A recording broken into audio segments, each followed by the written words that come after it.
Good afternoon, ladies and gentlemen. Can we have the presentation? Yeah. So I'm representing India Exim Bank. We are an export credit agency. We have an asset size of about $16 billion. We are the export credit agency in India. We are a larger role in developing export finance for Indian corporates who are associated with exports or developing their market reach abroad. So largely we have been supporting this larger corporates having a fair amount of a large size credit requirement for a longer tenure. So when we looked at our asset portfolio, and it was about 3 to 4% of it were actually from SMEs. So we were just wondering, what position the bank should take going forward. We had this medium-term strategy for the bank, and there is a conscious effort by Government of India to develop SMEs in India.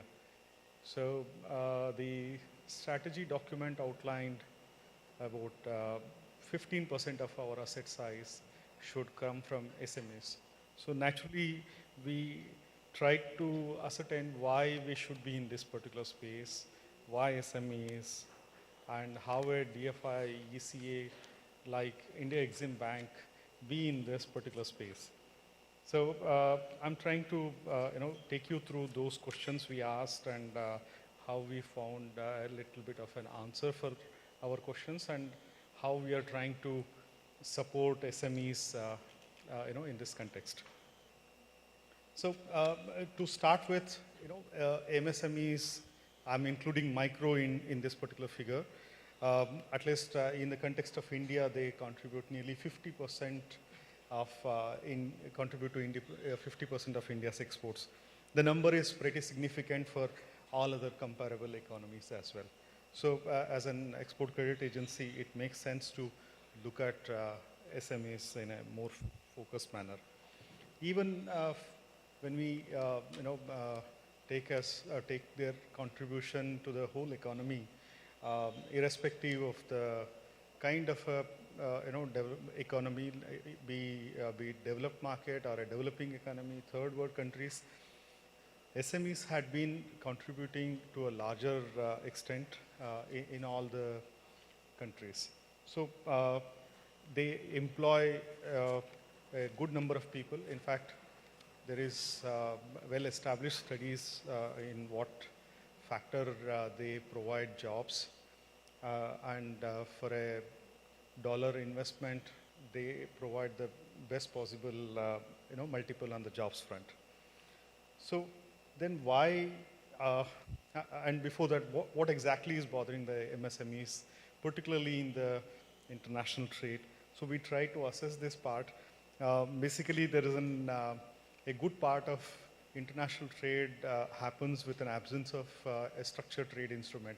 Most of it is done through basically open credit with a very less portion of it in the trade instruments like LCs. The importers are large corporates. They dictate terms, and the credit terms are always skewed towards their benefit. COVID has definitely impacted this particular behavior. We have witnessed a lot of exporters facing a prolonged credit lines also. So once we have this acknowledged fact that SMEs would need a proper support, particularly under trade finance, and we see a huge gap is there, we try to see what exactly is an issue with respect to the SME as well as the bank. Why is not the support coming through?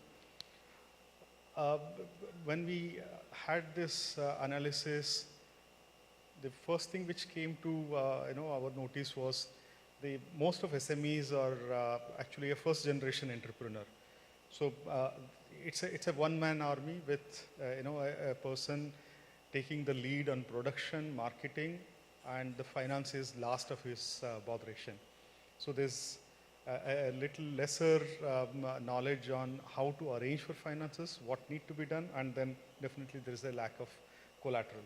On the bank side, banks are going for reducing their manpower significantly, and then there is a huge emphasis on digitization and then cutting the transaction costs. But the SME financing would need a good amount of a ground level support, and I'm happy to note Esquire has cut down the physical presence and then moving into a digital space in a very big way. So that's a way to go ahead for most of us who are here. So one more important aspect was the value chain was so fragmented and not captured in a single place that it was difficult to have an entire picture of a transaction of an SME in a meaningful manner for the banks to do the due diligence.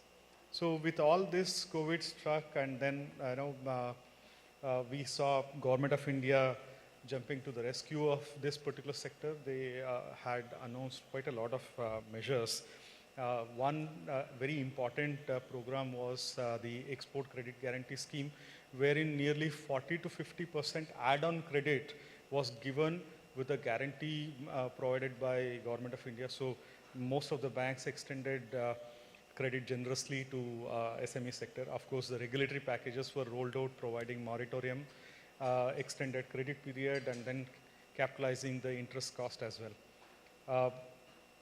Similarly, we looked at how the other DFIs have made their efforts in this regard. I've just been able to capture few of the leading Exim banks in around the world, trying to take care of the SME needs during the COVID times. Broadly, I can classify the measures on reduced reliance on the collateral requirement. Most of the DFIs have gone for extended digitization. In fact, most of them brought in significant changes in the way they do business. And knowing their limitation with respect to ground presence and the manpower requirement, they went into guaranteeing or providing credit enhancement to the commercial banks.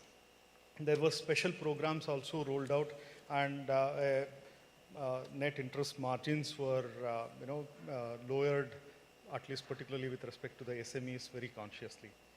So on this pretext, India Exim Bank also started on working on innovative concepts.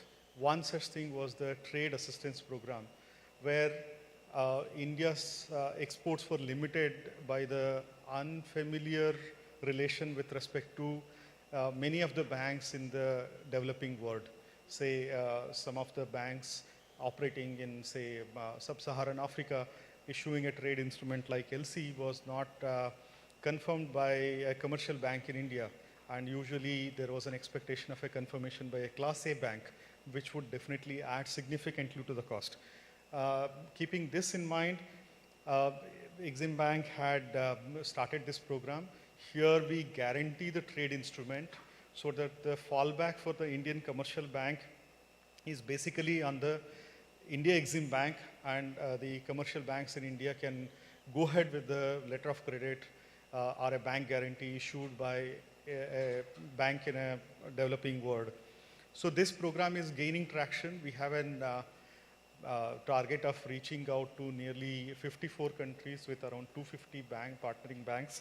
So we expect, we have already started pilot phase of it, and there is a huge traction shown by Indian exporters and the partnering banks elsewhere in the world also. The second product is factoring, which is not, very prevalent with respect to DFIs, but this can definitely cut short the working capital cycle for the SMEs, which is most important for them. And in COVID times and in this inflation-driven situation, many exporters are looking forward to this. So we have started this particular service co-partnering with our counterparty factoring institutions. The unique program of Ubarte Sitare, for which the bank has got the merit award in ADFIAP yesterday, is an attempt to identify an unique product or a process or an arrangement of an MSME and providing necessary support either in terms of debt or equity or technical assistance, and then putting him into a bigger path, and then to see that it develops into a champion in that particular sector.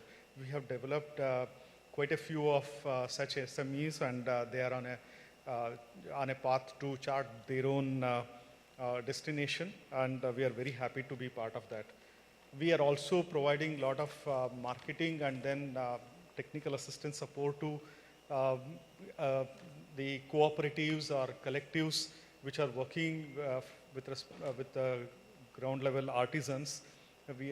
Our effort has been to put them on par with the technical know-how, provide marketing linkages like connecting with the IKEAs of the world. We have been fairly successful in this attempt as well. Our research and analysis wing has been very active in this space. I would just leave this particular slide as I end this particular presentation. This is how the tab, the trade assistance program is conceptualized around, and we would be very happy to associate with the DFIs and the banks in this particular forum to have a partnership, and then we can increase trade relation between our respective countries. Thank you very much.